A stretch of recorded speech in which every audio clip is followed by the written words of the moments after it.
Bismillahirrahmanirrahim. Assalamualaikum warahmatullahi wabarakatuh. Eh, Pada kesempatan kali ini saya akan mempresentasikan tentang hak cipta atau copyright dalam rangka untuk memenuhi tugas dari mata kuliah aspek hukum dalam ekonomi. Perkenalkan, nama saya Anang Wahyudi Adenan dengan nomor induk mahasiswa A1B 0237 dari kelas manajemen keuangan A dan dari kelompok 1. Langsung saja untuk mempersingkat waktu, saya akan menjelaskan tentang definisi dari hak cipta.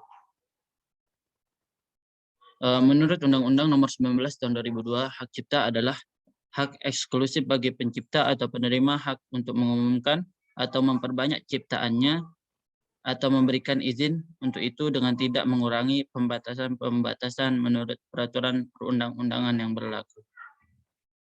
Pencipta adalah seorang atau beberapa orang secara bersama-sama yang atas inspirasinya melahirkan suatu ciptaan berdasarkan kemampuan pikiran, imajinasi, kecekatan, keterampilan, atau keahlian yang dituangkan ke dalam bentuk yang khas dan bersifat pribadi.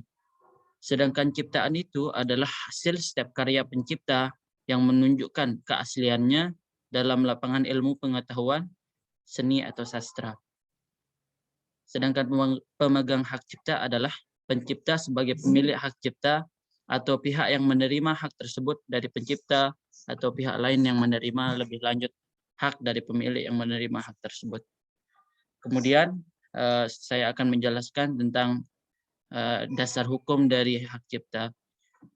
Dasar hukum hak cipta adalah yang terbaru adalah Undang-Undang Nomor 28 Tahun 2014 tentang Undang-Undang Hak Cipta.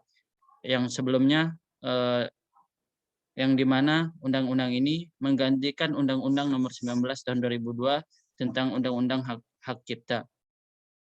Undang-Undang Nomor 28 Tahun 2014 mempunyai 19 bab dan terdiri dari 126 pasal yang mengatur tentang hak cipta.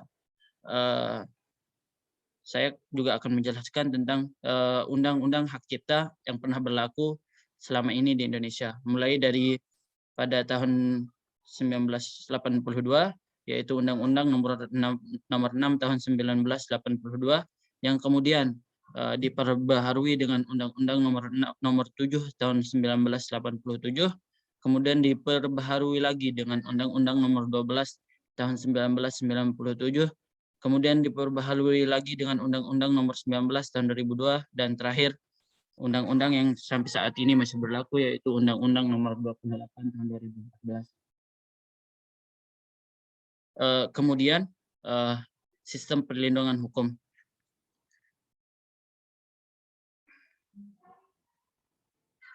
Perlindungan terhadap suatu ciptaan timbul secara otomatis sejak ciptaan itu diwujudkan dalam bentuk nyata. Artinya sejak ciptaan itu lahir maka akan otomatis terlindungi tanpa mensyaratkan pencatatan atau baik yang tercatat maupun tidak tercatat tetaplah dilindungi. Selanjutnya, sistem pendaftaran hak cipta.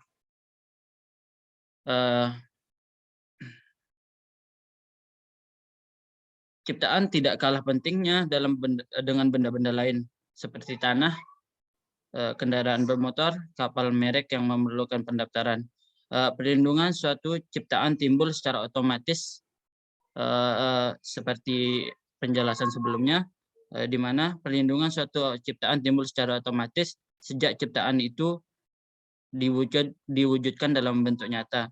Maksudnya pendaftaran itu sendiri adalah tidak hanya semata-mata mengejar kebenaran prosedur formal saja, tetapi juga mempunyai tujuan untuk mendapatkan pengukuhan hak cipta dan sebagai alat bukti awal di pengadilan apabila timbul sengketa di kemudian hari terhadap ciptaan tersebut. Pendaftaran hak cipta dilaksanakan di Direktorat Jenderal Hak Kekayaan Intelektual, Departemen Kehakiman dan Hak Asasi Manusia. Sifat pendaftaran ciptaan itu sendiri bersifat kebolehan atau fakultatif. Artinya orang boleh juga tidak mendaftarkan. Apabila tidak mendaftarkan, tidak ada sanksi hukumnya. Dengan sifat demikian, memang Undang-Undang Hak Cipta memberikan kebebasan masyarakat untuk melakukan pendaftaran atau tidak. Jangka waktu perlindungan hukumnya, hukum hak cipta.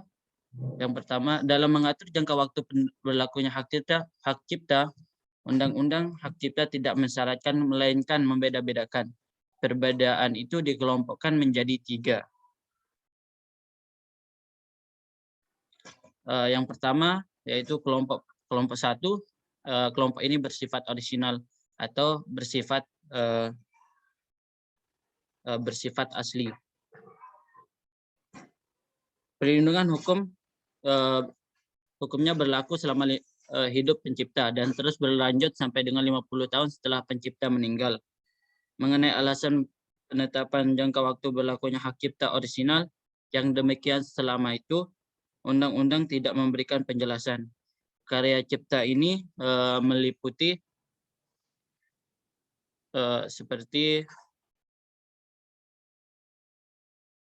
buku, pamflet, dan semua hasil karya tulis lainnya, terus ciptaan tari atau koreografi seperti yang ada di gambar, segala bentuk seni rupa seperti seni lukis, seni pahat, seni patung, dan seni batik, dan ada juga ciptaan lagu atau musik dengan atau tanpa teks. Selanjutnya kelompok yang kedua yaitu kelompok yang bersifat derivatif atau tiruan.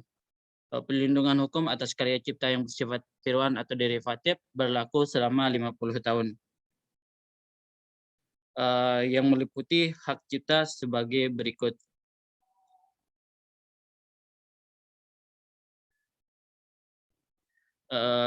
Contoh karya yang termasuk hak cipta derivatif yaitu seperti ceramah, terus ada juga tafsir, terus seni pertunjukan, berbagai macam seni pertunjukan, peta, terus ada juga